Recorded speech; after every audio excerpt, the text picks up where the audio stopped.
లింగమండ నేడుగం dam అయినా ఆ dam కింద ఉన్నటువంటి భూములకు సంబంధించిన విలువైన ఆస్తులకు సంబంధించిన అంశమైనా లేదా వ్యవసాయం సంబంధించినటువంటి భూముల విషయమైనా నేను అనుకుంటున్నా ఒక్కసారి ఇక్కడ వచ్చినటువంటి ప్రతి వ్యక్తి ఆలోచన చేయాలి.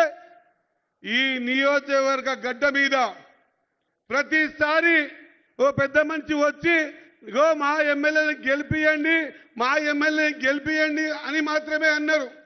ఇగో మా శ్రీహరిని గెలిపియండి, గెలిపిస్తే మీకు 1000 కోట్ల నిధులు ఇస్తా అని చెప్పి నిధులు ఇచ్చిన నాయకుడు రేవంత్ అన్న. మక్తల్ చరిత్రలో అభివృద్ధిని కాంక్షించి మధ్యలో అభివృద్ధిని చేస్తామని చెప్పినటువంటి సందర్భం మొదటిసారి. కాబట్టి మీరందరూ కూడా పెద్ద ఎత్తున ఇంకా ఆశీర్వాదం చేసేది ఉండే. ఎక్కడో లోపం జరిగింది, ఖచ్చితంగా మనం దీన్ని అర్థం చేసుకోవాలి. ఈ నియోజకవర్గం చిన్న చిన్న డబ్బులకే ఇబ్బంది పడ్డ రోజులలో ఈ రోజు దాదాపు 1000 కోట్ల రూపాయల అభివృద్ధిని మనకి ఇస్తా ఉంటే మనం ఎంత పెద్ద ఎత్తున స్వాగతం పలకాల్సి ఉండే. ఒక్కసారి ఆలోచన చేయాలి. మనం అవగాహనతో బతకాలి. ఇన్ని రోజులు అవగాహన లేకనే బతికిన మనం, ఇన్ని రోజులు భయభ్రాంతులతో బతికినాం, ఇన్ని రోజులు ఎదుర నిలబడే బతికినాం. ఏనాడు మనకు కూర్చునే పరిస్థితి లేదు, ఏనాడు గేటు ముట్టుకునే పరిస్థితి లేదు. ఇంకా కూడా మనం దానికించి బయటికి రాకపోతే, మన జీవితాన్ని మనం మార్చుకోకపోతే, మన ఆలోచన విధానాన్ని మనం మార్చుకోకపోతే, మనము కూడా మనుషులమే అని మనం గుర్తుపట్టకపోతే మన జీవితాన్ని ఇంకెవరు మార్చాలి. ఈరోజు ప్రజాప్రభుత్వం మీరిచ్చిన ఆశీర్వాదం వల్ల ప్రియతమ ముఖ్యమంత్రి గారు ఈ నియోజకవర్గ వెనుకబాటుతనానికి ఏది అడిగితే అది ఇస్తా ఉన్నారు, ఏది అడిగినా ఖాళీ చేయడం లేదు. అటువంటి మన ప్రియతమ ముఖ్యమంత్రి గారు వచ్చినప్పుడు మనం ఎంత పెద్ద ఎత్తున స్వాగతం పలకల్లో ఒకసారి ఆలోచన చేయాలి. ఇవే పొరపాట్లు చేస్తాం మనం జీవితంలో, తర్వాత బాధపడతాం. బాధపడితే ఏం లాభం? బాధపడితే ఏం లాభం? గతంలో ఎప్పుడైనా చూసినామా 1000 కోట్ల రూపాయలు 2 ఏళ్లలో ఈ నియోజకవర్గానికి వచ్చిన సందర్భం చూసినామా? చూడలే. కానీ వస్తున్నప్పుడు దాని విలువ మనకు తెలియలే.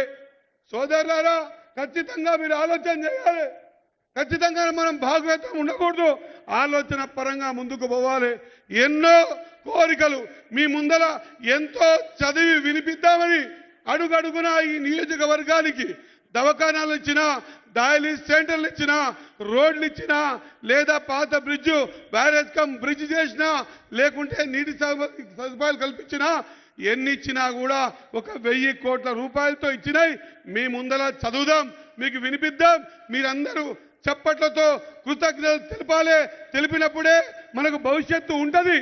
మన జీవితాల్ని మనం మార్చుకోవడానికి వచ్చిన ముఖ్యమంత్రి గారికి చప్పట్లతో స్వాగతం పలకాల్సింది ఉండే. ఏ మాటగా మాట మాట్లాడుకోవాలి. మన లోపల ఇంకా మార్పు రావాలి. ఎవరి కోసం ప్రయత్నం చేస్తూ ఉన్నాడు? రోజుకు 18 గంటలు ఈ నియోజకవర్గం గురించి ఆలోచన చేయలేదా? గతంలో ఎప్పుడైనా చూసినామా? ఒక రోడ్ అడిగితే కోట్ల రూపాయలు, ఒక గ్రౌండ్ అడిగితే కోట్ల రూపాయలు, నీటికి కోట్ల రూపాయలు, బడబలగొట్టుకునికే 12 కోట్లు, లేదా లైనింగ్కి 100 కోట్లు, నారాయణపేట రోడ్డుకి 210 కోట్లు, ఇంటిగ్రేటెడ్ స్కూలు 250 కోట్లు, దవాఖాన ఇప్పుడే టెంకాయ కొట్టి వచ్చినాం. ఆత్మకూరులో దానికి సంబంధించినటువంటి హాస్పిటల్కి 30 కోట్లు, ఆడ బ్రిడ్జ్ కట్టుకుంటామంటే 150 కోట్లు. ఇవి కాగితాల మీద లెక్కలు కాదు, బీఆర్ఎస్ పార్టీలాగా ఉత్తి పేపర్ల కాగితాలు కాదు. ఆల్రెడీ ప్రొసీడింగ్స్ ఇచ్చి శాంక్షన్స్ ఇచ్చినటువంటి సందర్భం.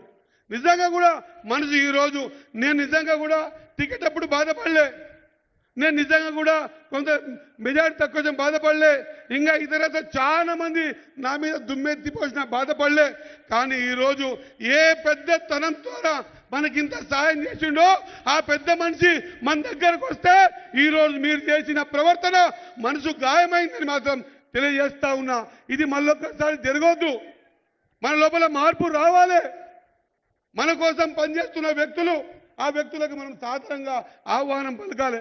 కాబట్టి ఇవన్నీ ఏం మాట్లాడకుండా దయచేసి మన కోసం అనునిత్యం ప్రయత్నం చేసి ఈ నియోజకవర్గాన్ని అభివృద్ధి బాటలో పెట్టాలని రాత్రింబగళ్ళు ఏకం చేసి 2 ఏళ్లలో 1000 కోట్ల రూపాయలు ఇచ్చినటువంటి హృదయపూర్వక పెద్ద మనిషి రేవంత్ అన్న గారికి నేను చేతులు మొక్కి నమస్కారం చేస్తూ ముగిస్తా ఉన్నా.